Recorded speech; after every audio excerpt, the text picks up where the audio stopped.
जैसे ही बलबीर सर ने अनिका और आर्यन को आते हुए देखा, बलबीर सर ने आर्यन को देखकर एक आंख मारी। बलबीर सर को लगा कि उन्होंने आर्यन को सिग्नल दे दिया है कि वो सब कुछ संभाल लेंगे। जैसे ही आर्यन और अनिका बलबीर सर के पास आए, बलबीर सर ने झूठ मूठ आर्यन की ओर देखकर कहा, अरे पुत्र रिया, तुम आ गई? चलो आज से तुम्हारी ट्रेनिंग का अगला फेज शुरू होगा। तैयार होना बेटी रिया। ये कहते हुए बलबीर सर आर्यन की ओर देखकर हंसने लगे। तभी अनिका ने बलबीर सर का कॉलर पकड़कर कहा, शर्म नहीं आती बच्चों के साथ मिलकर ऐसी प्लानिंग करते हुए? अभी पुलिस बुला के आपको अंदर करवाती हूँ।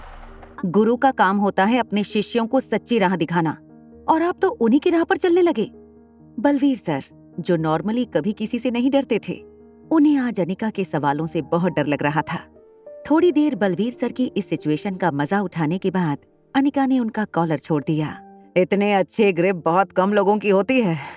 मैं तुमसे अभी भी कहता हूँ, तुम मार्शल आर्ट की प्रैक्टिस करती रहो। तुम एक दिन जरूर इस एकेडमी का और मेरा नाम रोशन करोगी। सर, मैं जानती हूँ कि आपको अपनी इस एकेडमी का नाम जिंदा रखने के लिए एक अच्छे सक्सेसर की जरूरत है।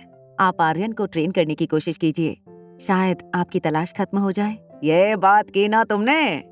अब देखना मैं आर्यन को कैसे ट्रेन करता हूँ। अभी बलबीर सर और अनिका बातें कर रहे थे, तब रिया भी दौड़कर ऑफिस में आ गई।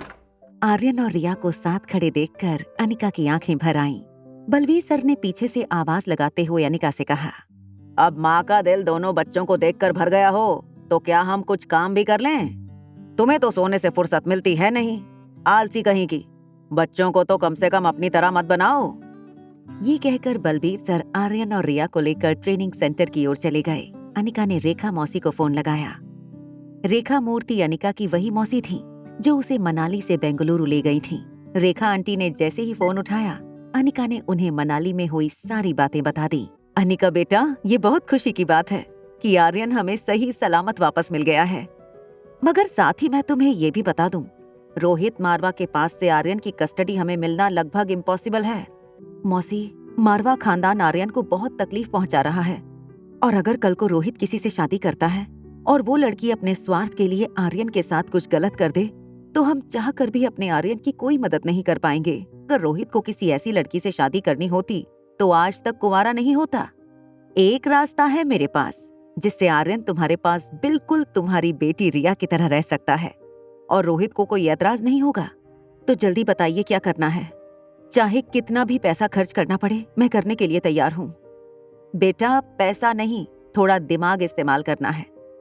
तुम रोहित की जिंदगी में किसी और लड़की को आने का मौका ही मत दो। क्यों ना तुम ही रोहित से शादी कर लो। आंटी, ये किस तरह का सजेशन दे रही हैं आप मुझे? मैं तुम्हारे बेटे के लिए ही तुम्हें ये सजेशन दे रही हूँ। अनिका, जरा ठंडे दिमाग से सोचो। अगर कहीं रोहित को इस बात का पता चल गया कि रिया भी उसी की बेटी है, तो तुम जानती हो वो कितना पावरफुल है।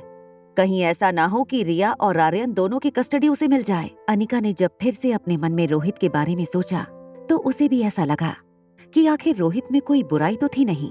अनिका अपना पर्स उठाकर ऑफिस से बाहर निकली और ट्रेनिंग सेंटर में आर्यन और रिया को हाथ के इशारे से बाय करते हुए वहां से निकल गई।